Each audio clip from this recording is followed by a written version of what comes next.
to share what they wrote down? No? What was your idea of the perfect animal? Nobody? Alright, so today we're talking about animal genetics and selective breeding. So Mrs. Wells said that you guys just talked about genetics, is that right? Yeah. Did you like genetics? Did you like the topic? Okay, well today we're going to be talking about selective breeding. Does anybody know what selective breeding is? No? Okay, so selective breeding is when the breeder chooses animals that have a certain trait and they breed them to express that trait throughout their herd of livestock, dogs, cats, whatever they're breeding. So I just have a quick video for you guys.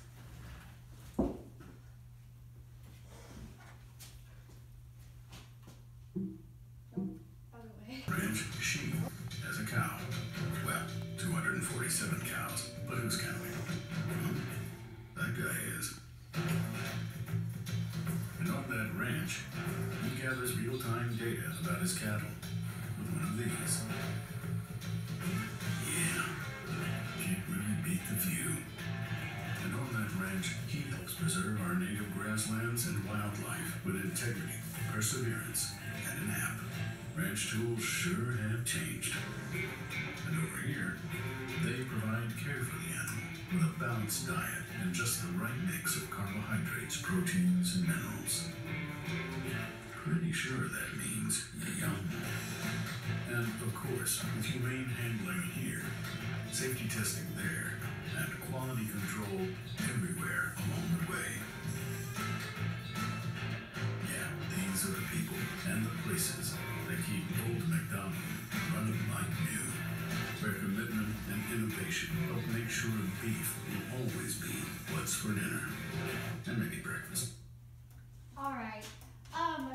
So this is just a little quick video about the beef industry. So that's what we're talking about today. Is we're talking about selective breeding in beef cattle. So did any of you guys see anything interesting with that they do in the industry in that video? No? Do you guys see the little guy flying his helicopter, or what are those called? Drones over his cows. So there's a lot of cool things that we can do in the industry to help our cattle or our horses or whatever do their best. But the very foundation of that is genetics and the breeding of an animal. If you breed a strong, good animal, it's gonna fare better in the long run than if you don't breed a good animal. So that's what we're talking about today is selective breeding. So I'm just gonna go over some vocabulary words with you guys just to make sure we're on the same page. I'm just gonna drop this. I'm just gonna read them off, and then if you don't know one or have a question, raise your hand and we'll go over it. How does that sound? Maybe. What a purebred is? Yeah. Okay. Purebred, crossbred or hybrid. Hybrid vigor.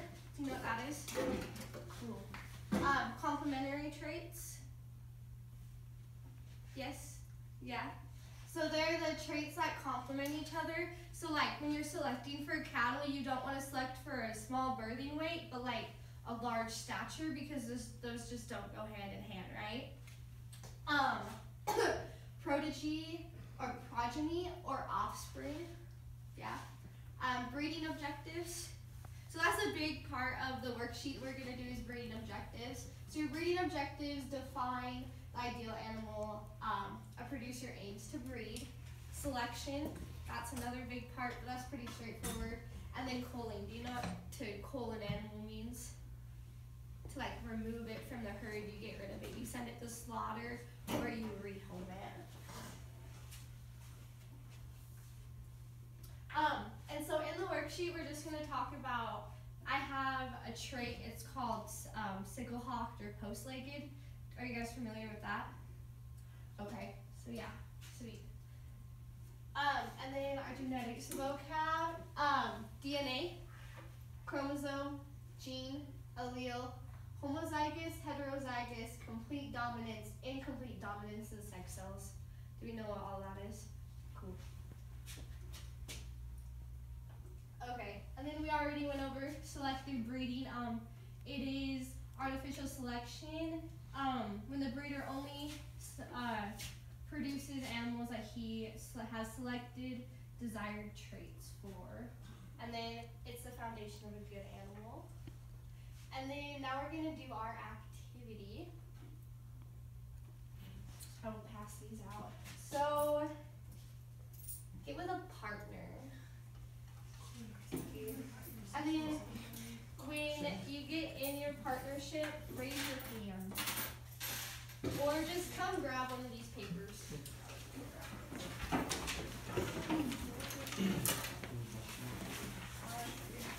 Hey, Hunter.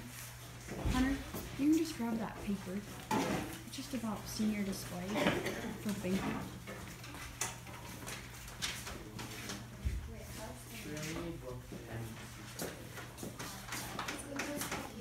And if you want to go out, you can. Yeah. If you want to go out, or want to hang out, you can. Does everybody have a partner? Yeah. If you don't have a partner, you can work in a group of three as well. Thanks.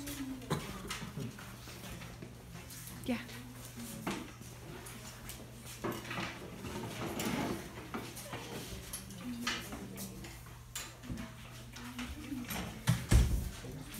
So we get everybody in a group of three or have a partner?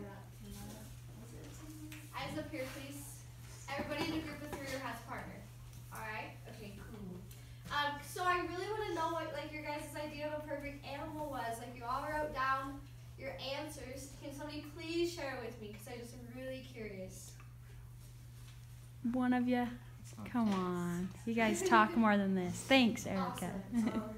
I wrote down, like, if you just want an animal for a pet, friendly, calm, nice, just animal that you can like play with.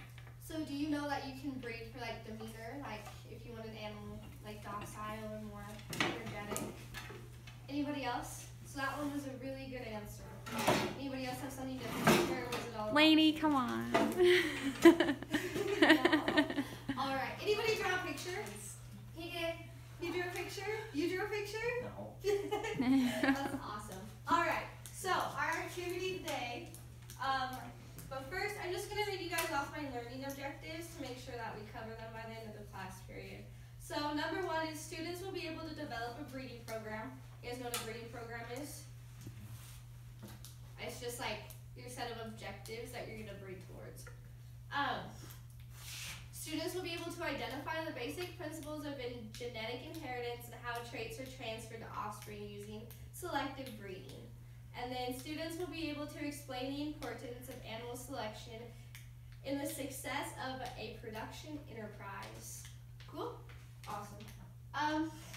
So this activity is called the American Dream Cattle. Do you know why it's called the American Dream Cattle? Because everybody has a dream, and then through selective breeding and other cool things we do in the industry, we can like accomplish our dream. Isn't that awesome? Do you guys have dreams? Yeah? Anybody want to share their dreams? No? They literally never are this quiet. I made it here by 8 o'clock this morning. That was a dream of mine. I made it happen. But okay, cool. So we're just talking about the importance of selective breeding within the industry. So this is like a self-guided worksheet, but I'll just go over the directions with you guys really fast. And so your first section, section number 1, can everybody look? And there's some extra papers if you guys, does anybody want more than like one paper to have their paper to look at? Or you can share with a partner, okay, cool. So section number 1 is just your breeding pool. I gave you the animal and then their like chromosome configuration or allele configuration. But I need you guys to change a couple things real fast because I typed this and I forgot something. So on the Brahmin, we're going to change her second allele to a little b. Can you write that down? So cross out the big B and write down a little b. And then on the Charlet, I put RR. It should be BB. Little b, not little r. And then also on the Charlet, on horns, we're going to do a little h for that second H instead of a big H. Did everybody get that? On which one? On the Charlet, on the horns. Sorry, you guys can't see. see this. Did everybody get that? Just a little H. When I went through and did the activity, I figured some stuff out. I needed to change some stuff, and I'd already printed out all your guys' worksheets. So we're gonna move to section 2.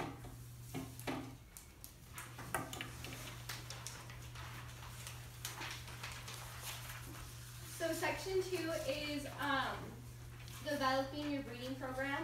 So you're gonna read the directions, determine some objectives, and then choose what cross of animal you're gonna use. If you're gonna do purebreds, crossbreds, and you're gonna cross the Angus on the Charolais or something like that to meet your breeding objectives.